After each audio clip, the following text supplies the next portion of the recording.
Unfortunately, in Columbus, it just seems to be getting worse day after day. And the question is coming back to, what can we do? What can we do to curb the gun violence out here? What can we do to reach out to our youths and help them not kill each other or not try to kill us? What can we do? Everybody keeps asking the same questions. We're finally starting to have community meetings where people are sitting down. They're trying to come together and figure out, what can we do? Well, we start here, man. We start with communication.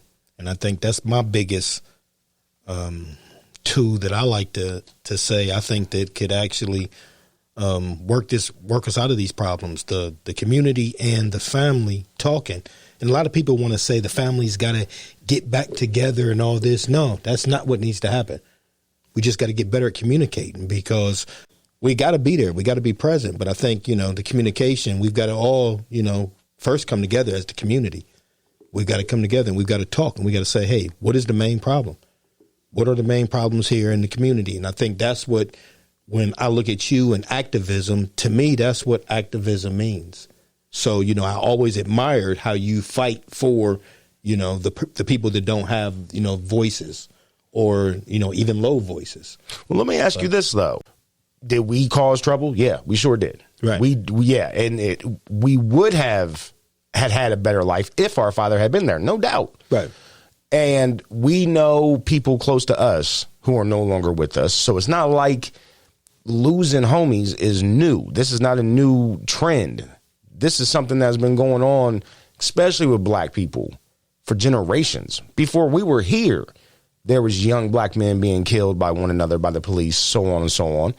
It's not different, but today seems so much worse than when we were young. What is the difference now? It's the communication, bro. I'm telling you. The communication is so bad now. It's so bad. Some people are not even good at telling their point of view. So if I was to sit down here and I'm trying to get you to think the very smallest problem that I had, right now, I've seen people who just want to have an opposite point of view than me, and they start arguing, and they don't have no interest in the actual problem itself. It's just they already have a want to argue. They just need you to say something that they can argue about. Exactly. Because I've seen people do it and not even have an idea of the subject matter that they're arguing. Right. They literally, and then I asked them, do you understand? Like, I guess a pure example would be, if I used a word that they didn't know what it meant, and then after they started arguing, I realized you don't even understand the word I used, do you? Like, well, no, but here's what I thought you meant. But you didn't understand the word. Right. And like you said, communication. And if you don't understand the word, we're already doomed. You're not apples to apples. You're talking about two different things. Exactly. And if you already want to argue, we're even more doomed, because you're not going to hear me at all. You don't even need to understand what I'm saying, because you just proved you didn't know the word I was using, but you kept arguing. You didn't ask me what I meant. Yeah, I think we make it so hard. Definitely. To communicate. Definitely. And that's on both ends. Yeah. You know what I mean? Especially, there's times when I see you do it all the time. You won't let them off the hook. You would not let them off the hook. And like you said earlier, sometimes you'd be looking like, no, I'm not going to let them off the hook. Yeah. No, right. I have real bad problems with that. Right. And that's why I don't have friends too. But I think in a nutshell, I guess that's kind of what I'm saying. But I mean, it's more global, just in our interlink though. So like, within the community, there could be a problem that we have in just in the line. We're so apt to, go at each other's throat than to just think that, hey, is this problem even worth, arguing? And that's where I've got to come to, and I've got to think a lot. And I just think in that communication, if there was some sort of so you were asking a solution, and I know I said some kind of a generalized answer, but, this would be something that I'd be willing to talk through, because I don't really have the exact answer. But I think that if we could have some ways to, get de-escalation sessions or courses or even conversations out there, just let's, have a whole drive, a de-escalate drive. And of course, I don't think that that's going to stop somebody trying to rob somebody else immediately. But I Not think immediately. not No. immediately, not immediately. But I do think that it can change the climate, and it can change the environment to a more resolve on a problem that more realistic. We have so much damage done. The dirt that we have to clean up. There's no way immediate ever happens, right? Because we've been decaying for so long that we got to go back generational now, just to start picking things up. Now, when we talk about solutions. Mm-hmm. I guess it's easier for me, instead of asking you what solutions, for me to ask are viable solutions. I think, do you think they would work? For instance, we've talked about it. If P.A.L existed. Right, most definitely. Would things be as bad as they are right now? No. Oh, for those who don't know, Police Athletic League. My brother was a part of it when we were younger. You tell. What did it do for you as a young black man, Columbus, Ohio, to have P.A.L? Well, for me, man, it actually just provided a place of resource to do hundreds and hundreds of things, from community service to working out to playing basketball, boxing, playing in the game room, just interacting, in a safe environment with other teenagers, and at the same time with police officers that worked in the area there, and there were other police officers that would come in. But, the post 221 is where we were from. And, it just opened up a lot of different resources. I remember even a time later on that one of us actually used the resources of meeting a judge there to help us out later on in life.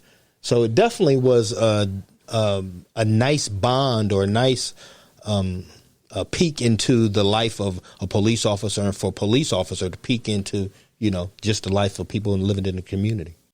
I do feel a little jealous. I guess it's jealousy. I never was exposed to P.A.L, so I never got to go. When you would come back talking about it, it felt kind of like you got to go to summer camp. I didn't.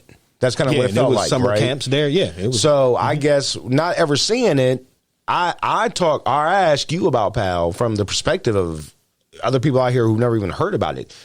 First question, was it boys and girls? Yeah, it was boys and girls. And what it was they had a program, an Explorer program, to where you could become a police officer, things to go in that you needed to do to be a police officer. And every Wednesday, and first of all, it was introduced to me from, my best friend. It was introduced to me, my best friend and his family had done it. And I didn't know. Only thing I knew is every Wednesday, they would have to dress up, and about 6:00 p.m. we would have to go to this meeting, and we'd be studying some stuff, and there'd be formations and stuff. But still, man, I'm only 14. I'm not really putting it together. And it took probably about 6 or 7 weeks for me to realize that I was studying to be a police officer, where I kind of lost interest in the Explorer post. I didn't know what I was doing, man. I didn't know. So you said studying stuff. You were studying to be a cop? Yeah, the codes and everything. Really? 1044. Yeah, man. What? That was a sex crime. That's the only one I still remember. That's terrible. I know. I'm going to just go ahead and throw that one out there. What's up? That's the only one. I really At least you didn't say 187. Okay. No, so I was really intrigued by that one. Now, I learned that even before 187. But, no. So every Wednesday we'd get dressed up, and we would get dressed up, and we would come to the post, and there would be a test, and we'd be in formation, and we'd be talking about police officers would come in, and they would rotate the presentation, and people would grow in rank and all kind of stuff. So it was kind of cool. But everybody in my best friend's house was doing it, like everybody. I really do think this is the first time I've ever heard this. No, I don't think I've ever heard this. That's what the Police Athletic League. Yeah. No. Yeah. I thought it was you guys played basketball. Yes. It was. So there was a membership, and you're speaking of the membership. So there was a membership that you could come and pay, and it was I don't remember. It was very, very affordable because I had one. But you would purchase a membership, and you could come after school from like 3 to 8.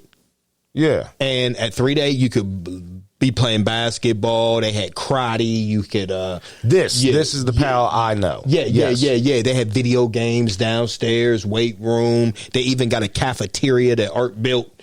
It was pretty nice. It was a nice little cafe. It was, and you actually had different guidance counselors that you could actually talk to about stuff and everything. So it was a real nice thing, man. It was a very, very good thing. I'm so dumbfounded because I'm thinking about the multiple issues Right. that is a solution to. Right. Not just kids being out on the streets, not having guidance, not having places to go, but then also when we keep coming back to, especially my end of it, when it comes to fighting police brutality, one of the biggest things is the police don't even understand the people they're policing. Right. They don't understand the communities they're in at all. And that program would be not only a way for them to understand and learn us, but for us to learn and understand them. And we're not doing that. We cut that off. So we ended programs that actually were used to bond community to the police. Right. We ended them. For sure. It's not just about when people say defund the police. Other people say, no, give them more money. But how about the programs that were they already defunding them? Yeah. Right. But no, that's definitely and the police athletic league was located geographically right where they needed to be located. You know, it was right in the heart of stuff, and it wasn't a common area for where I lived at. So, you know, it definitely did a whole bunch of things as far as bringing the community together, and you know what I'm saying, safe zones and you know stuff like that. It definitely was beneficial to me. Now, I'm sure there's people out there who are going to say, I would never have my kid go on to play basketball with the cops anyway. I would never have my kid in a become a cop program. Of course, though, I don't know how people would feel now versus then because things have gotten so much worse. That's different. Now, even if you don't want your kid in a police type program, I can say for sure what I remember from my childhood are rec centers. Right. Our rec centers, I remember when I was young, used to have people there that interacted with kids. They would come, they had the keys to the facility, they would unlock the facility, they would get us the basketballs, they would get us the kickballs, they'd be there with us throughout the day. When I got older, as a teenager, I remember they stopped having people be there, but they did have someone who would unlock the door, bring out some of the equipment, lock the door, and then at like 5 o'clock, they would come and pick everything up, clean it back, put it back in.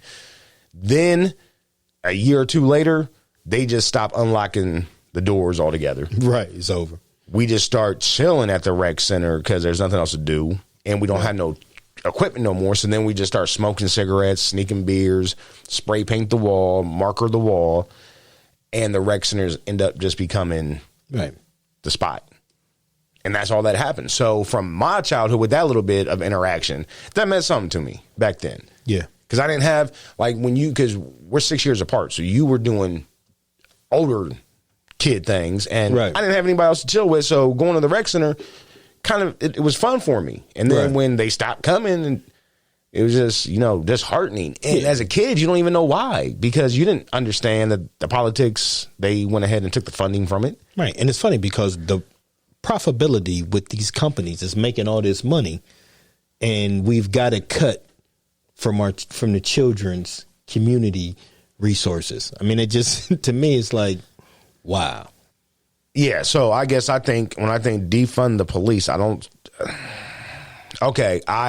am in a mindset that I don't feel we need big military vehicles rolling down our local neighborhood streets. So I don't want to say defund the police, but I definitely want to put the funds where the funds are needed. Right.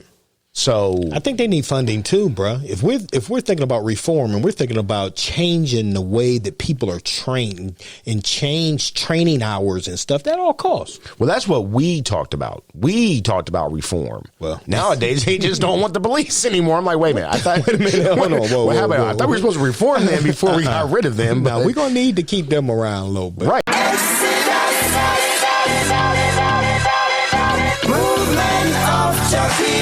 Welcome to Exodus Nation.